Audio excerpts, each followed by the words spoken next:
Hello friends, मैं हूं श्वेता सिन्हा। आप सभी लोगों को उदित फार्मेसी के यूट्यूब चैनल पर स्वागत करती हूं। तो आज के वीडियो में मैं नेक्स्ट पार्ट करवाने वाली हूं कार्बोहाइड्रेट का इम्पोर्टेंट एमसीक्यू। कल मैंने आप लोग का पार्ट 1 पढ़ाई थी, उसको आप देख कर आइएगा अगर नहीं देखे हैं तो चलिए मैं इसमें कुछ इंपॉर्टेंट एमसीक्यू फिर से लेकर आई हूँ विथ एक्सप्लेनेशन। देख सकते हैं आप, इस टाइप से आप लोग के लिए क्वेश्चन रहने वाली है आज के क्लास के लिए, और आप लोग वीडियो के लास्ट तक बने रहिएगा। तो चलिए मैं अपने फर्स्ट क्वेश्चन की ओर चलते हैं। आज की क्लास की फर्स्ट क्वेश्चन आपकी है, what is the major functions of carbohydrate. बताइए कार्बोहाइड्रेट की मेजर फंक्शंस क्या होती है। Water circulation, mineral transport, source of energy, all of these. इसका हमें एक्सप्लेनेशन दिखाती हूँ और आप उसके बाद क्या करेगा, कमेंट में आप इसका आंसर लिखिएगा। तो देखिए कार्बोहाइड्रेट क्या है। कार्बोहाइड्रेट आपका primary energy source for the body होती है। क्या है carbohydrate? Primary energy source for the body कौन होती है? कार्बोहाइड्रेट। क्या होती है कार्बोहाइड्रेट?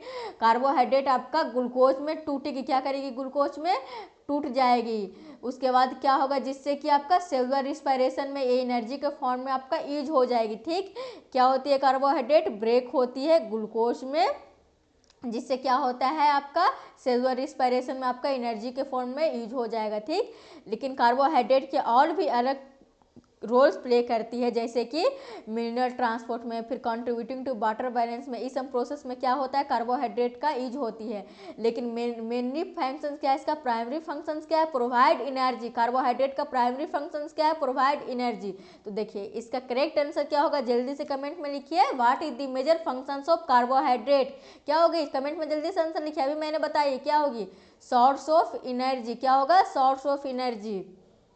नेक्स्ट क्वेश्चन आपका क्या है, which of the following are polysaccharides. इसमें कौन सी पॉलीसेक्राइड्स का एग्जांपल है? कल के क्लास में हम आपको बताए थे, अगर पिछले क्लास आप लोग देख के आए होंगे तो इसका आंसर आप फटाक से लिखिए। क्या होगा?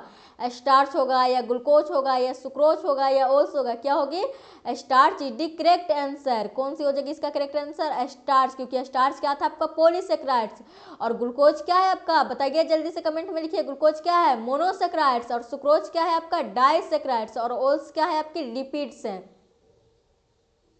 देखिए ये वाला चार्ट मैंने कल के भी क्लास में करवाए थे, और आप लोग देख लीजिए ध्यान से इस चार्ट को और अच्छे तरह से याद कर लीजिएगा, बहुत इंपॉर्टेंट है। कल भी इससे क्वेश्चन थे और आज भी इससे क्वेश्चन है।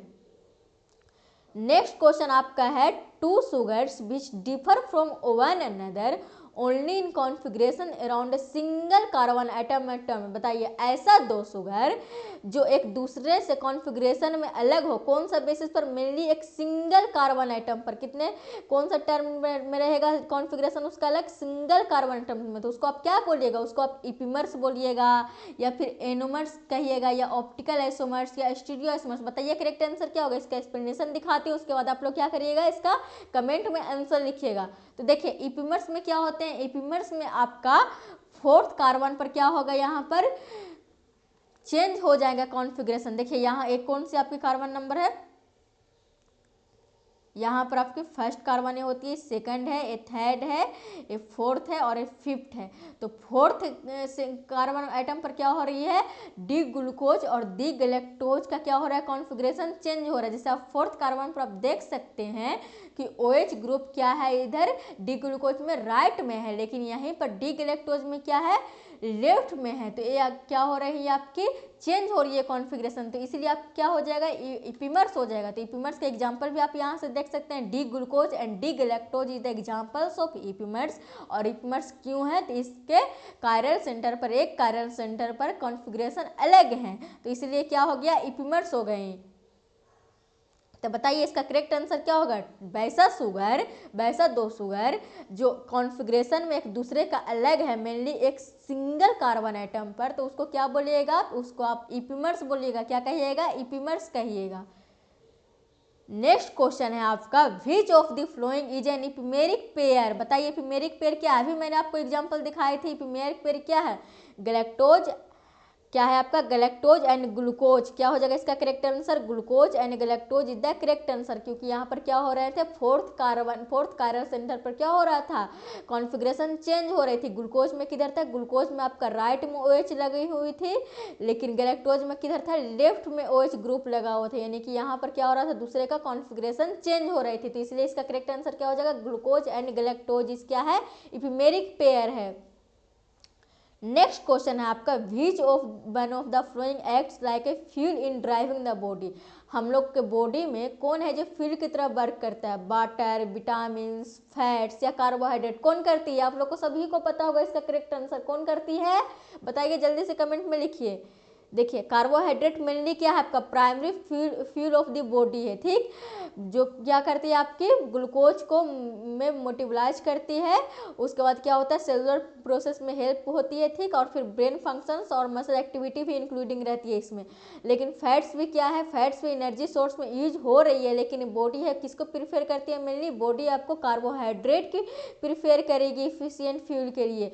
लेकिन वाटर और विटामिन क्या है आपका दूसरे फंक्शन के लिए एसेंशियल, जैसे कि हाइड्रेशन हो गए, मेटाबॉलिक रेगुलेशन हो गया, इस समय कौन यूज होते हैं आपको, वाटर और विटामिन यूज होते हैं। तो आपका कार्बोहाइड्रेट क्या है, मेनली प्राइमरी फ्यूल कौन है आपकी, कार्बोहाइड्रेट। तो बताइए इसका करेक्ट आंसर क्या हो जाएगी, carbohydrate is the primary fuel of the body.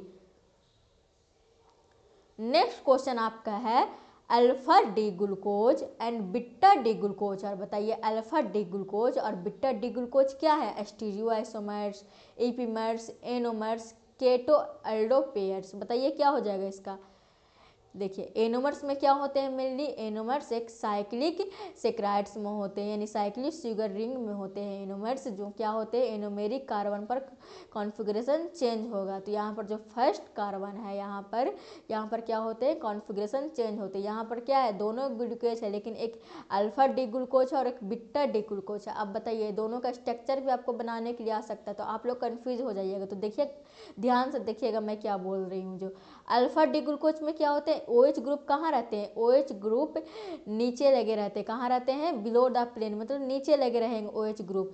यहाँ पर एनोमेरिक कार्बन से क्या रहता है, नीचे रहते हैं, लेकिन बीटा डी ग्लूकोज में क्या रहते हैं, ऊपर, कहाँ रहते हैं OH ग्रुप, ऊपर लगे रहते हैं। तो आप लोग को याद रखना है कि अल्फा नीचे बीटा ऊपर, यानी अल्फा OH कहाँ रहेगा, नीचे रहेंगे, और बीटा OH कहाँ रहते हैं, ऊपर रहते हैं। मेनली दोनों का स्ट्रक्चर में यही डिफरेंस है, बाकी जगह सेम रहती है। जैसे देखिए यहाँ पर सेकंड कार्बन पर OH सेम है, फिर यहाँ पर भी सेम है, तो बाकी जगह सेम रहती है। कॉन्फ़िगरेशन सिर्फ एक जगह चेंज रहती है OH का, जो कहाँ रहती है, फर्स्ट कार्बन पर चेंज रहती है। अल्फा पर कहाँ रहती है, नीचे रहेगी, और बीटा पर कहाँ रहेगी, आपको ऊपर रहेगी। कहाँ रहेगी, बीटा पर आपके ऊपर रहेंगे, ठीक। और यहाँ पर देखिए यही बोला गया ना कि anomer is cyclic saccharide and epimer क्या था, इपिमर्स मेनली कहाँ हो रहा था आपका हेमी एस्टर और एस्टर कार्बन में, लेकिन एनोमर्स किस में होते हैं, साइक्लिक में हो रहे थे।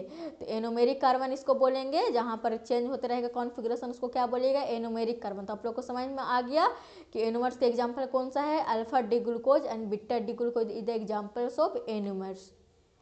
एनोमर्स के इसमें क्या हो जाएगा, alpha D glucose and beta D glucose और स्टीरियोआइसोमर्स, इपिमर्स, एनोमर्स, केटो और एल्डोपेयर्स। तो करेक्ट आंसर क्या हो जाएगा आपका, C, anomers.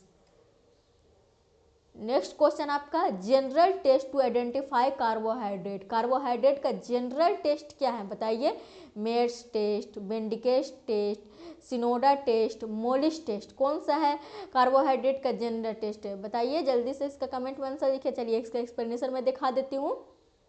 Mollies test, Molisch test आपका मिलनी क्या होती है, मिलनी ही आपको मोलिस टेस्ट है जो जनरल टेस्ट है किसका, use to identify carbohydrate. Molisch test आपका क्या है, जनरल टेस्ट है यूज टू आइडेंटिफाई कार्बोहाइड्रेट। इसमें क्या होती है मिलनी, इसमें आपका alpha naphthol concentrated sulphuric acid से क्या होती है, रिएक्ट करती है। क्या करेगा आपका, रिएक्ट करेगा, जिससे आपको कार्बोहाइड्रेट का प्रेजेंस इसमें दिखाता है कि इसमें कार्बोहाइड्रेट प्रेजेंस है या नहीं। कैसे दिखाएगा, अगर लास्ट में अगर रिएक्शन करके अल्फा नेप्थोल और कंसनट्रेटेड सल्फ्यूरिक एसिड रिएक्ट करके पर्पल रिंग कलर में दिखा दिया, तो उसका क्या हो जाएगा, उसमें मान लीजिए कि कार्बोहाइड्रेट इसमें प्रेजेंट है। तो मोलिस टेस्ट आपको समझ में आ गई। तो मोलिस टेस्ट क्या है आपका, जनरल टेस्ट है किसके लिए, कार्बोहाइड्रेट को आइडेंटिफाई करने के लिए। और मेयर्स टेस्ट क्या है आपका, आपका मेयर्स टेस्ट में अल्कलॉइड्स डिटेक्ट होते हैं। और फिर बेंडिकेस टेस्ट में क्या होते हैं, मेनली रिड्यूसिंग शुगर के लिए होते हैं। बेंडिकेस टेस्ट किसके लिए होते हैं, रिड्यूसिंग शुगर के लिए होते हैं। और सिनोडा टेस्ट किसके लिए होते हैं, फ्लेवोनॉइड्स के लिए हो जाते हैं। तो बताइए इसका करेक्ट आंसर क्या हो जाएगा, general test to identify carbohydrate क्या हो जाएगा आपका, मोलिस टेस्ट हो जाएंगे। नेक्स्ट क्वेश्चन है आपका, Benedict's reagent test is conducted to confirm the presence. अभी मैंने आपको बताई थी कि बेंडिकेट्स रीजेंट क्या होते हैं, किसका कंफर्म प्रेजेंस होते हैं, बताइए प्रोटीन का, लिपिड का, स्टार्च का, रिड्यूसिंग शुगर, बताइए जल्दी से किसके हैं, रिड्यूसिंग शुगर के लिए कंफर्म टेस्ट बेंडिकेट्स टेस्ट है। यहाँ पर देखिए बेंडिकेट्स टेस्ट को दिखाया गया है। पॉजिटिव टेस्ट का कलर कैसा रहता है, ब्रिक रेड रहेगा। येलो से आपका शुरू होकर कहाँ जाता है, ब्रिक रेड शुरू पर हो जाता है, ठीक। और जिसमें रिड्यूसिंग शुगर नहीं रहेगा उसका कलर ब्लू रहेगा, और जिसमें कुछ रहेगा उसमें क्या रहेगा, ग्रीन रहेंगे। और जिसमें थोड़ा सा रहता है, कम रहता है, उसमें येलो रहेगा। और ज़्यादा रहेगा जिसमें क्या आता है, ब्रिक रेड रहते हैं। तो क्या है इसका, येलो और ब्राउनिश रेड प्रिसिपिटेट क्या है आपका, प्रेजेंस करता है किसका, रिड्यूसिंग शुगर के। यानी बेंडिकेट्स टेस्ट का कलर पूछेगा तो क्या बोलिएगा आप, येलो और brownish red precipitate. Next question है आपका, what are the two forms of starch, बताइए स्टार्च का दो फॉर्म्स कौन है, ग्लूकोज और फ्रक्टोज, सेलुलोज और काइटिन, अमाइलोज और अमाइलोपेक्टिन, सुक्रोज और लैक्टोज, बताइए कौन सा है इसका स्टार्च का टू फॉर्म्स। देखिए यहाँ पर मैंने आपको लेकर आई हूँ इसका एक्सप्लेनेशन। अमाइलोज और अमाइलोपेक्टिन यहाँ पर है। अमाइलोज और अमाइलोपेक्टिन क्या होते हैं, स्टार्च का टाइप्स होते हैं। अमाइलोज में मेनली क्या होते हैं, ग्लूकोज से मतलब ग्लूकोज का मोलिक्यूल रहता है वो अल्फा 1,4 ग्लाइकोसिडिक बॉन्ड से कनेक्टेड रहती है। लेकिन वहीं आपका अमाइलोपेक्टिन से क्या हो रहती है, इसमें ब्रांच फॉर्म में रहती है। जो सिंगल अगर स्ट्रेट फॉर्म में है तो वो किससे कनेक्ट रहेगी, वो अल्फा 1,4 ग्लाइकोसिडिक बॉन्ड से कनेक्ट रहती है। लेकिन जो ब्रांच का फॉर्म आ जाता है तो ब्रांच किससे कनेक्ट रहती है, आपका अल्फा 1,6 ग्लाइकोसिडिक बॉन्ड से कनेक्ट रहती है। तो बताइए, तो आपसे भी क्वेश्चन पूछ लिया जाएगा कि अमाइलोज में कौन सी बॉन्ड प्रेजेंट रहती है, तो आप क्या बोलिएगा, अल्फा 1,4 ग्लाइकोसिडिक बॉन्ड। और अमाइलोपेक्टिन में कौन सी बॉन्ड प्रेजेंट रहती है, तो इसमें दो बॉन्ड प्रेजेंट रहती है, अल्फा 1,6 ग्लाइकोसिडिक बॉन्ड और फिर अल्फा 1,4 ग्लाइकोसिडिक बॉन्ड। तो आपको समझ में आ गए। तो चलिए बताइए, what are the two forms of starch, तो क्या हो जाएगा इसका correct answer, amylose and amylopectin. क्या हो जाएगा, C is the correct answer, amylose and amylopectin. Next question आपका, Seliwanoff's test for fructose gives, बताइए सेरेबिनोप्स टेस्ट में क्या देगा, डीप ब्लू कलर या पिंक कलर या फिर व्हाइट कलर प्रिसिपिटेट या ग्रीन कलर प्रिसिपिटेट। देखिए यहाँ पर सेरेबिनोप्स टेस्ट को दिखाया गया है। मेनली सेरेबिनोप्स टेस्ट में क्या करते हैं हम लोग, सोल्यूशन लेते हैं, उसके बाद रेसिसिनोल का क्रिस्टल लेते हैं, उसके बाद क्या करते हैं, इक्वल वैल्यू में कंसनट्रेट HCl लेते हैं, उसको गर्म कर देते हैं, जिससे क्या होता है आपका पिंक कलर अगर आ गया तो आप समझिए कि कीटोज उसमें प्रोड्यूस है, बना है, ठीक, उसमें प्रेजेंस है। तो इसलिए पिंक कलर आपका क्या होता है, इसमें रेसिसिनोल टेस्ट या सेरेबिनोप्स टेस्ट में आपका प्रोड्यूस होती है। तो इसका कन्फर्मेशन टेस्ट कौन क्या है, कलर पिंक कलर है, कन्फर्मेशन कलर क्या है, पिंक कलर। तो सेरेबिनोप्स टेस्ट फॉर फ्रक्टोज कैसा कलर देगा, पिंक कलर देगा। कौन सा कलर देगा, पिंक कलर देगा। ठीक, समझ में आ गई आप लोग को। तो थैंक यू। अब हम मिलते हैं नेक्स्ट वीडियो में एक नई लेक्चर के साथ।